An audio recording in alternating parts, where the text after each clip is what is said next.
Hello everyone, स्वागत है आप सभी का कानून वाला यूट्यूब चैनल पर। आज हम आप लोगों के बीच जो एआईबी एग्ज़ाम 2023 में 5 फरवरी को होने वाला है उसको और सरल बनाने के लिए हम क्वेश्चन बैंक का जो 15वीं सबसे अंतिम एग्ज़ाम हुआ है, एआईबी का जो 15वीं एग्ज़ाम हुआ है 2021 में, उसका हम क्वेश्चन हल प्रश्न पत्र आपके पास लेकर के आए हैं। ये क्योंकि आपको प्रत्येक वर्ष देखा जाता है कि क्वेश्चन बैंक से प्रश्न पूछा जाता है, इसलिए आप निश्चित रूप से इस वीडियो को अंत तक देखें और क्वेश्चन को एक बार ज़रूर पढ़ें। हम आपको हिंदी में बताएंगे, लेकिन आपके लिए अगर आप इंग्लिश के छात्र हो तो भी आपके लिए कोई गलत नहीं, क्योंकि आपके लिए भी हम बाईं तरफ से आप देख पा रहे होंगे क्योंकि यहाँ पर जो है इंग्लिश में भी जो है कि क्वेश्चन आपको नज़र आ रही होगी। तो हम इधर हिंदी में आपको क्वेश्चन बनाएंगे, आप देखना चाहें तो आप इंग्लिश में वहाँ देख पा सकते हैं। हिंदी इंग्लिश दोनों छात्र इस वीडियो को देख सकते हैं, तो अंत तक ज़रूर देखें और नए हो तो हमारे चैनल को सब्सक्राइब करें, बेल आइकन को ऑल करके रखें ताकि आपको समय पर नोटिफिकेशन मिल सके। चलिए हम क्वेश्चन लेके आगे बढ़ते हैं।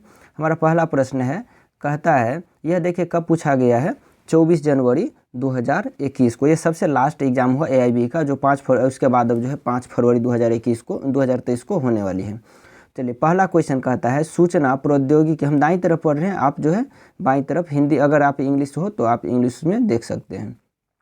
कहता है सूचना प्रौद्योगिकी अधिनियम की धारा 66A को किस मामले में असंवैधानिक ठहराया गया था? तो इसका जो है ऑप्शन 4 है, जस्टिस KS पुट्टस्वामी बनाम भारत संघ। ख में कहता है MP शर्मा बनाम सतीश चंद्र। ग में कहता है श्रेया सिंघल बनाम भारत संघ। और घ में कहता है गगन हर्ष शर्मा बनाम महाराष्ट्र राज्य। तो इसका सही आंसर जो होगा ग अर्थात श्रेया सिंघल बनाम भारत संघ। चलिए दूसरा क्वेश्चन है, इसमें कहता है एक शिक्षक औद्योगिक विवाद अधिनियम के दायरे में काम करने वाले कामगार नहीं है, ऐसा इस मामले में माना गया है। पहला ऑप्शन है, कहता है वर्कर्स बनाम Greens cotton and company limited एवं अन्य। ख में कहता है जॉन जोसेफ कोखर बनाम भडगे BS एवं अन्य। ग में कहता है सुंदरम बला बनाम गोवा सरकार। और घ में कहता है दिनेश शर्मा एवं अन्य बनाम बिहार राज्य। तो इसका सही आंसर जो होगा, सही आंसर ग होगा, अर्थात सुंदरम बला बनाम गोवा सरकार। चलिए तीसरा क्वेश्चन कहता है कारखाना अधिनियम के अनुसार कारखाना नियम के अनुसार, अब ऑप्शन 4 दिए गए हैं। कहता है क में बच्चे का अधिकार है कि एक व्यक्ति जिसने अपनी 15वीं वर्ष की आयु को पूरा नहीं किया है। बच्चे का अर्थ है, ख में कह रहा है बच्चे का अर्थ है कि एक व्यक्ति जिसने अपनी 14वीं वर्ष की आयु को पूरा नहीं किया है। और ग में कहता है बच्चे का अर्थ है कि एक व्यक्ति जिसने अपनी 18वीं वर्ष की आयु को पूरा नहीं किया है। और घ में कहता है बच्चे का अर्थ है कि एक व्यक्ति जिसने अपनी 16वीं वर्ष की आयु को पूरा नहीं किया है।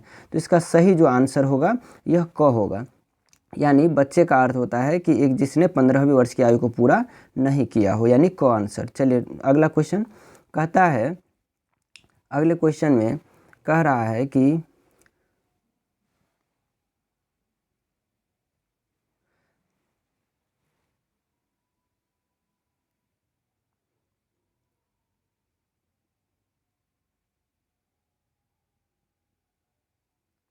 अनसेटल्ड मॉडल कानून और नियम मध्यस्थता अधिनियम का हिस्सा नहीं है, ताकि अधिनियम के प्रावधानों को बाधित करने के लिए एक सहायता बन सके, ऐसा इस मामले में माना गया है। तो इसका 4 ऑप्शन यहाँ पर दिया गया है। तो इसका जो है कि आपका 4 ऑप्शन, पहला में कहता है भारतीय संघ बनाम east coast board billiards and engineers limited. ख में कहता है भारतीय संघ बनाम MC मेहता। ग में कहता है टाटा प्रेस लिमिटेड बनाम भारत संघ। और घ में कहता है भारतीय संघ बनाम इंडियन चेज क्रोम लिमिटेड। तो इसका सही जो आंसर होगा वो होगा क, यानी भारतीय, क में होगा, अर्थात भारतीय संघ बनाम east coast boat billiards and engineers limited. चलिए नेक्स्ट क्वेश्चन में, पांचवें क्वेश्चन में कहता है, पांचवें क्वेश्चन में कह रहा है मध्यस्थता की धारा 74 के अनुसार ऐसा दस्तावेज एक मध्यस्थता समझौता माना जाएगा यदि वह लिखित में। तो आपके 4 ऑप्शन है, पार्टियों द्वारा हस्ताक्षरित एक दस्तावेज है। ख में कहता है इलेक्ट्रॉनिक माध्यम से संचार, टेलेक्स, टेलीग्राम या दूरसंचार के अन्य सहित संसाधनों का आदान प्रदान जो समझौते का अभिलेख प्रस्तुत करता है। ग में कहता है दावे और बचाव के बयानों का एक आदान प्रदान जिसमें समझौते का अस्तित्व एक पक्ष द्वारा आरोपित किया जाता है और दूसरे पक्ष के द्वारा इनकार नहीं किया जाता है। और घ में कहता है उपरोक्त सभी। तो इसका जो आंसर होगा घ होगा, यानी उपरोक्त सभी, यानी कि इसमें जितनी जानकारी दी गई है सभी सत्य है। चलिए छठा क्वेश्चन कहता है मध्यस्थता समझौते से वस्तु विचलन के अधिकार की छूट का उल्लेख मध्यस्थता और सुलह अधिनियम की किस धारा के तहत किया गया है। तो इसका सही जो आंसर होगा ख होगा, ख यानी कि धारा 4। ठीक है, अब हम जो है कि आपको सिर्फ आंसर, क्वेश्चन का आंसर बताते चलेंगे। साथ में कहता है ए जानबूझकर और झूठ बोलकर बी को ये विश्वास दिलाता है कि ज़मीन का कोई हिस्सा उसका है और वह बी को वह ज़मीन खरीदने और उसका भुगतान करने के लिए प्रेरित करता है। बाद में ज़मीन ए की संपत्ति बन जाती है और यह कहकर बिक्री रोक देता है कि बेचने के समय वह ज़मीन उसकी नहीं थी। उसे अपने इस मालिकाना हक को साबित करने के लिए अनुमति नहीं दी जाएगी। साक्ष्य अधिनियम की कौन सी धारा लागू होगी। तो इस प्रश्न का जो सही आंसर होगा यह होगा ग, यानी कि धारा 115। चलिए नेक्स्ट क्वेश्चन में कहता है मध्यस्थता अधिनियम, 8 का क्वेश्चन है मध्यस्थता अधिनियम 1996 निरस्त करता है। तो क्या निरस्त करता है। तो इसका सही जो आंसर होगा, यह सही आंसर होगा आपका घ, यानी इसमें जितनी जानकारी, जैसे कहता है मध्यस्थता अधिनियम 1940, मध्यस्थता प्रोटोकॉल और कन्वेक्शन जो है अधिनियम 1937, विदेशी पुरस्कार अधिनियम 1961, ये सभी जो है इनके मतलब सही जवाब दिए गए हैं। चलिए 9 नंबर प्रश्न में कहता अनुच्छेद 265A से लेकर 265L आपराधिक प्रक्रिया संहिता अध्याय 21A का संबंध किस धारणा से है। तो इसका सही जो जवाब होगा यह होगा घ, यानी दलील और सौदेबाजी से, यानी इसका सही जवाब दलील और सौदेबाजी से होगा। चलिए नेक्स्ट क्वेश्चन कहता है आदतन अपराधी के अच्छे बर्ताव की सुरक्षा किससे संबंधित है। तो इसका जो सही जवाब होगा यह होगा ख, यानी कि दंड प्रक्रिया संहिता अनुभाग 110।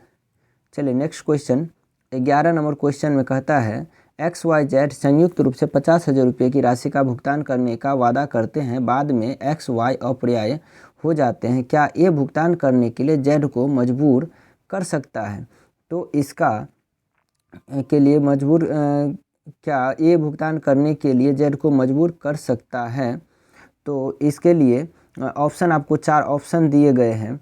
4 ऑप्शन में इसमें कहा जाता है कि ए धारा 43 परिच्छेद एक के तहत कर सकता है। ए धारा, ख में कहता है ए धारा 49 परिच्छेद ए के तहत कर सकता है। ग में कहता है ए ऐसा नहीं कर सकता है, एक्स और वाई के मिलाने तक इंतजार करना पड़ेगा। और घ कहता है जेड को केवल 1/3 के लिए मजबूर किया जा सकता है। तो इसका जो सही आंसर होगा, इसका सही आंसर क होगा, यानी कि ए धारा 43 परिच्छेद ए के तहत कर सकता है, यानी बिल्कुल इसका अधिकार है। कौन सी धारा। तो 43 परिच्छेद ए के तहत। नेक्स्ट क्वेश्चन है कहता है एक अनुबंध पर कुछ उद्देश्य के लिए एक व्यक्ति द्वारा दूसरे को माल की डिलीवरी जो कि उद्देश्य पूरा होने पर उन्हें वितरित करने वाले व्यक्ति के निर्देशों के अनुसार लौटाया या निपटाया जाएगा, इस प्रक्रिया को कहा जाएगा। तो इस प्रक्रिया को क्या कहेंगे। तो इस प्रक्रिया को हम जमानत कहते हैं, यानी कि आपका ऑप्शन नंबर क्या होगा, ख होगा। चलिए नेक्स्ट क्वेश्चन में चलते हैं। कहता है विशिष्ट सहायता यानी संशोधन अधिनियम 2018 के माध्यम से की गई धारा 14A की प्रविष्टि संबंधित है। तो इसमें कौन सी प्रविष्टि। तो इसका जो हो जाएगा आपका आंसर ये क होगा, यानी इसमें जो होता है विशेषज्ञों के साथ अनुबंध करने का न्यायालयों का अधिकार होता है। ठीक है। चलिए नेक्स्ट क्वेश्चन में कहता है संसद संविधान के खाली स्थान के तहत प्रशासनिक न्यायाधिकरण स्थापित कर सकती है। तो यह कौन से अनुच्छेद में आएगा? तो इसका सही आंसर होगा आपका अनुच्छेद 323A यानी कि ख नंबर आपका सही जवाब होगा। चलिए नेक्स्ट क्वेश्चन में चलते हैं 15 में। कहता है बार काउंसिल ऑफ इंडिया अधिवक्ताओं के लिए पेशेवर आचरण और शिष्टाचार के मानकों का निर्धारण इसके अंतर्गत करता है। किसके अंतर्गत? तो इसका जो है यह आपको अधिवक्ता अधिनियम 1961 धारा 7A के तहत करता है, अर्थात AB यानी कि आपका ऑप्शन नंबर ख इसका सही जवाब होगा। नेक्स्ट क्वेश्चन 16 नंबर में कहता है अधिवक्ता अधिनियम 1961 की धारा 49 के तहत बार काउंसिल ऑफ इंडिया के पास ऐसे नियम बनाने का अधिकार है जो, कहता है बार ए में क में कहता है बार काउंसिल की सदस्यता के लिए योग्यता और ऐसी सदस्यता के लिए अयोग्यता। ख में कहता है अधिवक्ताओं के रूप में नामांकित होने वाले व्यक्तियों का वर्ग या श्रेणी। ग में कहता है भारत में विश्वविद्यालयों द्वारा कानूनी शिक्षा के मानकों और उस उद्देश्य के लिए विश्वविद्यालयों के निरीक्षण के लिए। और घ में दिया गया है इनमें से उपरोक्त सभी। तो इसमें जितने भी बातें दिए गए हैं यह सभी जो है सत्य है, यानी कि आपका आंसर क्या होगा? उपरोक्त सभी, यानी जो भी बातें दी गई है यह भी उनके बार काउंसिल ऑफ इंडिया के तहत है। उसके बाद 17 नंबर क्वेश्चन इसमें कहता है एक वैध गोद लेने के अनुरोध कोई गोद लेने के लिए मान्य नहीं होगा जब तक गोद लेने, पहला कहता है गोद लेने वाले व्यक्ति को गोद लेने की क्षमता और अधिकार भी है। दूसरा में कहता है गोद लेने वाले व्यक्ति में ऐसा करने की क्षमता है। तीसरा में कहता है गोद लिया गया व्यक्ति गोद लेने लायक है। और चौथा में कहता है इस अध्याय में उल्लिखित अन्य शर्तों के अनुपालन में गोद लिया गया है, इस तहत उल्लेख किया गया है। तो इसमें जो आपका सही उत्तर होगा यह उत्तर आपका पहला यानी क होगा, यानी हिंदू दत्तक और रख रखाव अधिनियम की धारा 6 के तहत होगा। नेक्स्ट क्वेश्चन कहता है मुस्लिम महिला यानी विवाह संरक्षण अधिनियम 2019 के अनुसार मुस्लिम पति द्वारा अपनी पत्नी पर अधिनियम के तहत परिभाषित किए गए किसी भी प्रकार के तलक लिखा है तालक का उच्चारण शब्दों में या लिखित या इलेक्ट्रॉनिक रूप में या अन्य किसी तरीके से किया जाएगा तो वो खाली मतलब उसके बाद क्या होगा? तो पहला कहता है उसका कोई मतलब नहीं है, हस्तक्षेप योग्य होगा, संयोजनीय होगा या उपरोक्त सभी। तो इसका जो सही जवाब होगा यह होगा उपरोक्त सभी, यानी कि इनमें दी गई सभी जानकारी सही है। अगला क्वेश्चन है कहता है हिंदू उत्तराधिकार संशोधन अधिनियम 2005 महिलाओं के लिए प्रदान करता है क पुरुषों के साथ तालमेल पर अधिकार, ख अपने माता पिता से अपने भाइयों के साथ कृषि भूमि में विरासत का अधिकार, ग अपने मृत पति की स्वाधिग्रहित कृषि भूमि का उत्तराधिकार, और घ उपरोक्त सभी। तो इसका सही जो जवाब होगा यह आपका उपरोक्त सभी, यानी इनमें दी गई सभी जानकारी सही है। 20 क्वेश्चन में कहता है हिंदू विवाह अधिनियम की धारा 25 का प्रावधान है, यानी इसमें क्या प्रावधान दिया गया है? तो इसमें जो प्रावधान जो दिया गया धारा 25 में वह कहता है अस्थाई गुजारा भत्ता और रख रखाव, यानी कि ख आपका सही जवाब है। 21 नंबर क्वेश्चन में कहता है एक हिंदू पत्नी अपने बच्चों के साथ रह रही थी और अपने सभी बच्चों का रखरखाव और भरण पोषण बहुत सालों से अपने पति के बिना किसी सहायता के कर रही थी। पत्नी इसके अंतर्गत अलग निवास और रखरखाव की हकदार है। ठीक है, तो चलिए इसका जो आपका ऑप्शन जो दिया गया है, ये क्वेश्चन थोड़ा यहाँ पे रिपीट हो गया है, तो इसमें आपका ऑप्शन दिया गया है हिंदू क में कहता है हिंदू दत्तक और रखरखाव अधिनियम की धारा 18(2)(f), और ख में कहता है हिंदू दत्तक और रखरखाव अधिनियम की धारा 18(2)(d), और ग में कहता है हिंदू दत्तक और रखरखाव अधिनियम की धारा 18(2)(a), और घ में कहता है हिंदू दत्तक और रखरखाव अधिनियम की धारा 18(2). तो इसका जो सही जवाब होगा यह होगा आपका ग नंबर आपका सही जवाब होगा, ग अर्थात हिंदू दत्तक और रखरखाव अधिनियम की धारा 18(2)(a) के तहत। चलिए 22 नंबर में कहता है झूठे या घिनौने दावों का बचाव के संबंध में प्रतिपूरक लागत का आरोपण निपटाया जाता है। तो इसमें कौन सी धारा यानी सिविल प्रक्रिया की कौन सी धारा, तो इसका सही जवाब जो होगा यह होगा आपका ख अर्थात सिविल प्रक्रिया संहिता धारा 351, यह जो है 351 के तहत होगा। चलिए 23 नंबर क्वेश्चन में कहता है दीवानी प्रक्रिया संहिता के तहत कौन सा प्रावधान प्रतिवादी पर समन की प्रतिस्थापित सेवा से संबंधित है। तो इसका जो सही जवाब होगा यह होगा आदेश 5 नियम 20, यानी कि आपका सही जवाब जो है ग होगा। चलिए अगला 24 नंबर क्वेश्चन, इसमें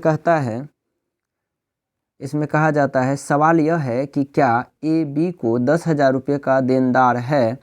साक्ष्य अधिनियम के तहत निम्नलिखित में से कौन सा कथन प्रासंगिक है। तो पहला कहता है वह तथ्य जहां ए ने सी को पैसे उधार देने के लिए कहा।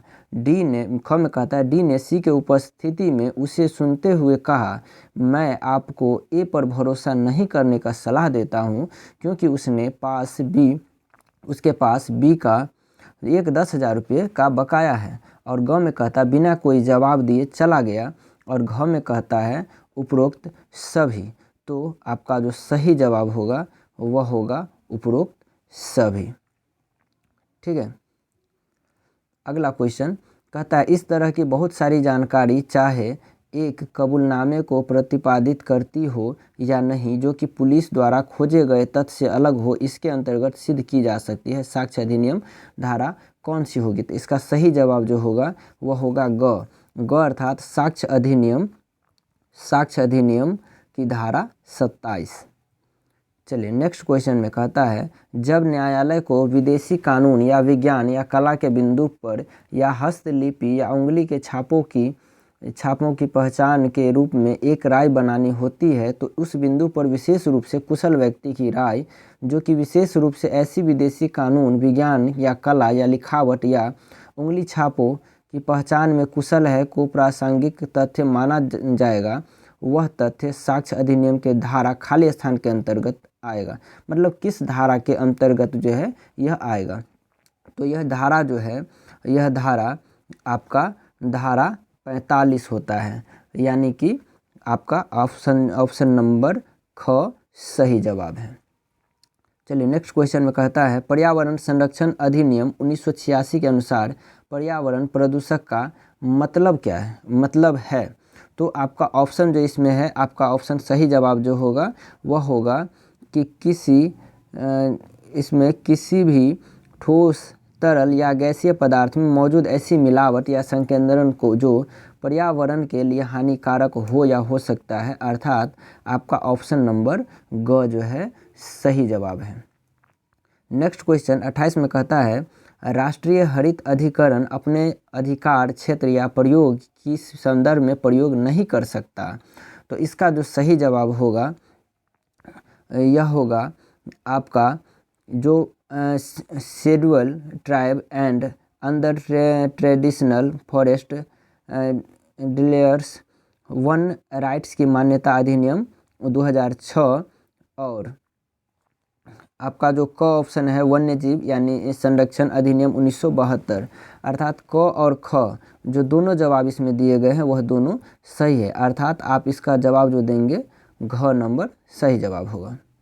चलिए अगला कहता है 29 नंबर प्रश्न में कहता है इलेक्ट्रॉनिक संचार में एक भरोसेमंद इकाई के रूप में पहचान करके उपयोगकर्ता द्वारा नाम पासवर्ड और क्रेडिट कार्ड विवरण और कभी कभी अप्रत्यक्ष रूप से धन के रूप में संवेदनशील जानकारी प्राप्त करने के प्रयास को खाली स्थान के रूप में जाना जाता है। खाली स्थान के रूप में जाना जाता है। तो इसको हम क्या कहते हैं, इसको हम कहते हैं धोखा या ठगना। अर्थात आपका ऑप्शन जो ग दिया गया है ये सही जवाब दिया गया है। 30 में कहता है कि अपराध दंड सौदा केवल उन अपराधों के संबंध में लागू होता है जिसके लिए कारावास की सजा की अवधि खाली स्थान वर्ष तक है। तो यह कितने वर्ष तक के लिए है। तो इसका जो उत्तर होगा सही उत्तर यह होता है 7 वर्ष के लिए। अर्थात क नंबर आपका सही जवाब है। 31 नंबर प्रश्न में कहता है सीआरपीसी की धारा 195 को अगर आसान शब्दों में समझाया जाए तो ऐसा प्रतीत होता है कि यह उस समय संचालन में आता है जब न्यायालय सीआरपीसी की धारा 190A के तहत अपराध का सामान लेना चाहता है और इसका पुलिस की वैधानिक शक्ति से कोई लेना देना नहीं है, जो एक संज्ञेय अपराध का खुलासा करता है। दूसरे शब्दों में संहिता के तहत जांच करने के लिए पुलिस की वैधानिक शक्ति किसी भी तरह से धारा 195 सीआरपीसी द्वारा नियंत्रित या प्रसारित नहीं होती है। ऐसा सुप्रीम कोर्ट ने किस मामले में कहा है? तो यह जो मामला है यह कौन सा मामला है? तो यह मामला राज सिंह बनाम राज्य 1998, अर्थात इसका जो सही जवाब है वह ख है। ठीक है, चलिए नेक्स्ट क्वेश्चन में कहता है 32 में क्षतिपूर्ति अनुबंध निम्नलिखित में से किसके तहत परिभाषित किया गया है? तो इसका जो सही जवाब है यह भारतीय अनुबंध अधिनियम अनुबंध अधिनियम की धारा 124 यानी कि क नंबर इसका सही जवाब है। अगला प्रश्न है, कहता है पीक बनाम गुरनी किस संदर्भ में संबंधित एक प्रसिद्ध मामला है? तो इसका जो सही जवाब होता है यह कौन सी मामला है? तो यह जो मामला है यह आपको धोखाधड़ी का मामला है। धोखाधड़ी का मामला अर्थात ऑप्शन नंबर देखा जाए तो ख सही जवाब है। अगला है आपराधिक प्रक्रिया संहिता 1973 का यह कौन सा प्रावधान है जिसका उपयोग मजिस्ट्रेट द्वारा स्वीकारोक्ति और बचाव दर्ज करने के लिए किया जाता है? तो इसका जो सही जवाब होगा वह होगा ख, अर्थात धारा 164। ठीक है, चलिए नेक्स्ट क्वेश्चन में चलते हैं। कहता है 35 नंबर में फरार व्यक्ति के संपत्ति की कुर्की आपराधिक प्रक्रिया संहिता की धारा खाली स्थान के तहत की जा सकती है। तो इसमें दिया गया है ऑप्शन में 83, 82, 85 और 86। तो इसका जो सही जवाब होगा वह धारा है 83 यानी कि ऑप्शन नंबर क सही जवाब है। अगला प्रश्न है, कहता है 36 में आपराधिक प्रक्रिया संहिता की धारा खाली स्थान के अंतर्गत मजिस्ट्रेट किसी अभियुक्त को व्यक्तिगत उपस्थिति के लिए विमुक्त कर सकता है।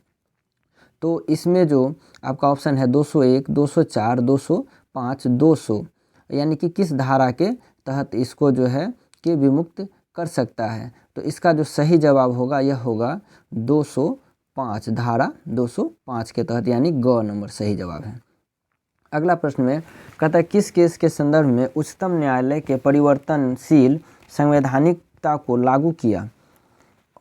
तो इसका सही जवाब जो होगा वह होगा ऑप्शन क यानी नवतेज सिंह बनाम भारतीय संघ 2018 यानी क नंबर आपका ऑप्शन जो है सही जवाब है। ठीक है, चलिए नेक्स्ट क्वेश्चन में चलते हैं। इसमें कहता है भारतीय दंड संहिता के प्रावधान ऐसे किसी भी अपराध के लिए भी लागू होंगे जो कि ऐसे किसी भी व्यक्ति के द्वारा किया गया हो। तो इसका जो सही जवाब जो होगा इसमें आपका ऑप्शन में जो भी दिए गए हैं जैसे भारत में या उससे परे किसी भी स्थान पर रहने वाला कोई भी भारतीय नागरिक, ये भी होगा। किसी भी व्यक्ति द्वारा भारत में पंजीकृत किसी भी जहाज या विमान पर चाहे वह जहां भी हो, यह भी सही बताया।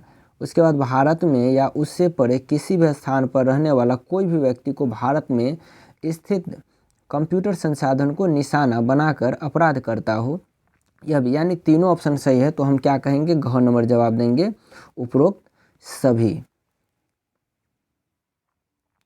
चलिए नेक्स्ट क्वेश्चन में कहता है 39 में आपराधिक प्रक्रिया संहिता की धारा 105H का संबंध निम्नलिखित में से किससे है? तो इसका जो संबंध है यह आपको कुछ मामलों में संपत्ति को जब्त करने का, यानी कि आपका ऑप्शन नंबर जो है क इसका सही जवाब है।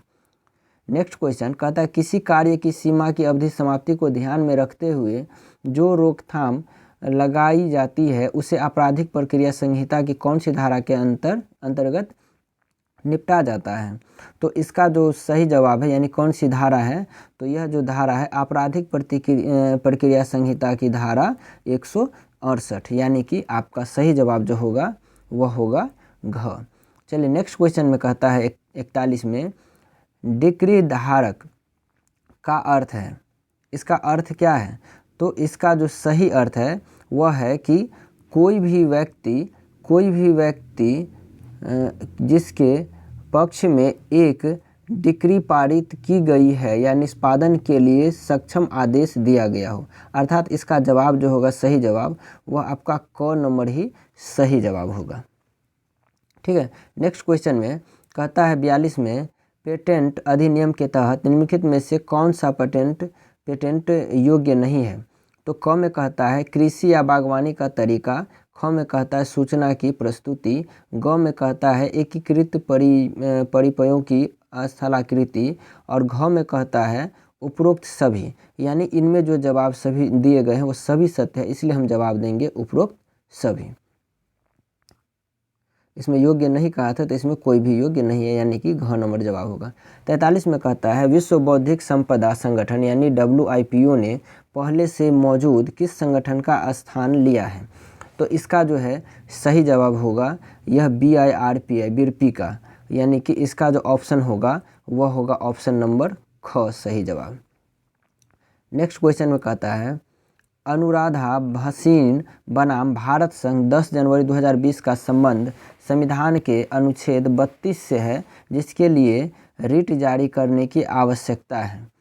तो पहला ऑप्शन कहता है सरकार के उस आदेश को दरकिनार करना जिसमें जम्मू और कश्मीर में इंटरनेट समेत संचार के सभी तरीकों पर रोक लगाई गई थी। यही इसका सही जवाब होगा, यानी कि आपका ऑप्शन नंबर क इसका सही जवाब है।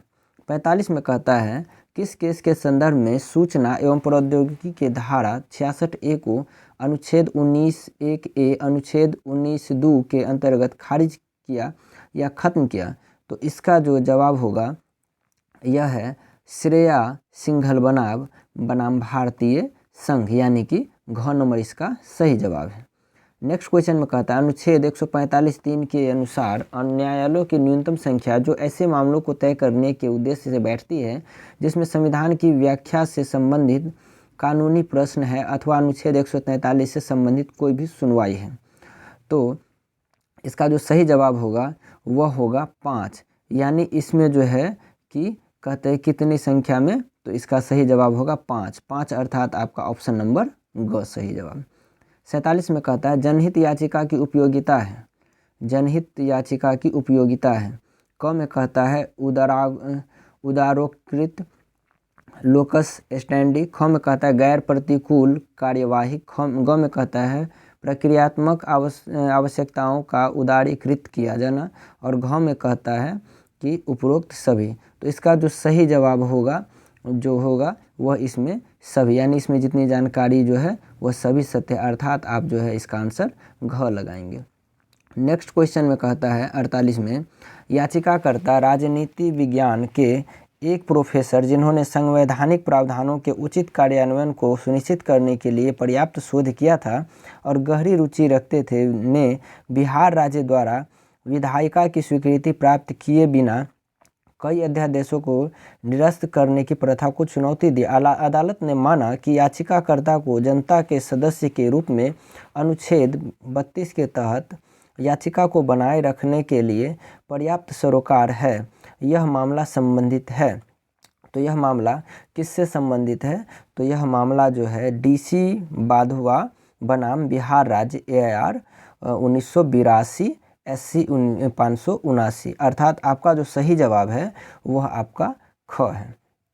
चलिए नेक्स्ट में कहता है 49 में कहता है जहां किसी व्यक्ति या किसी संवैधानिक या कानूनी अधिकार के उल्लंघन के कारण किसी व्यक्ति को या कानूनी रूप से किसी व्यक्ति को कानूनी क्षति या कानूनी क्षति का कारण बनता है या किसी भी संवैधानिक या कानूनी प्रावधान या कानून के अधिकार के बिना या किसी भी तरह के उल्लंघन में लगाया जाता है, इस तरह के कानूनी गलत या कानूनी चोट या अवैध बोझ को खतरा है और ऐसे व्यक्ति या गरीबी, असहाय, विकलांगता या सामाजिक या आर्थिक रूप से वंचित लोगों के वर्ग को निर्धारित करते हैं तो राहत के लिए अदालत का दरवाज़ा खटखटा सकते हैं।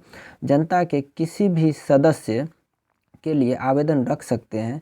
अनुच्छेद 226 के तहत उच्च न्यायालय में एक उचित दिशा आदेश या रिट और ऐसे व्यक्तियों के मौलिक अधिकारों के उल्लंघन या व्यक्तियों के वर्ग का निर्धारण करने के मामले में अनुच्छेद 32 के तहत इस मामले में कानूनी गलत या कानूनी क्षति के लिए न्यायिक निवारण की मांग व्यक्ति या व्यक्तियों का वर्ग निर्धारित करता है। जस्टिस भगवती ने ऐसा किस मामले में कहा था?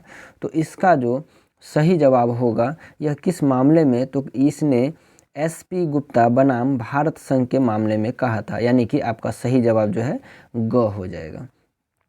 नेक्स्ट क्वेश्चन है 50, कहता है GST कानून के तहत मुद्रा की खाली स्थान में मुद्रा की परिभाषा में ये शामिल नहीं है। मुद्रा की परिभाषा में क्या शामिल नहीं? तो पहला ऑप्शन कहता है लेटर ऑफ क्रेडिट, ख में कहता है मुद्रा मूल्य के लिए आयोजित मुद्रा, ग में कहता है पे ऑर्डर और घ में कहता है ट्रैवलर चेक। तो इसका जो सही जवाब है वह है ख, यानी कि कौन सा शामिल नहीं है? तो मुद्रा मूल्य के लिए आयोजित मुद्रा इसमें नहीं शामिल है। ठीक है, तो मिलते हैं आपको। ये वीडियो ज़्यादा लंबा हो जाएगा, इसीलिए हम आपको जो है कि 51 से जो 100 तक का प्रश्न है इसको हम आपको पार्ट 2 में बताएंगे। तो आपको यदि वीडियो अच्छा लगा तो मेरे चैनल को सब्सक्राइब कीजिए, लाइक कीजिए, कमेंट कीजिए, और आपको जो है इसका नेक्स्ट वीडियो जल्द ही आपको उपलब्ध कर देते हैं। हमारे चैनल पर जुड़ने के लिए बहुत बहुत धन्यवाद।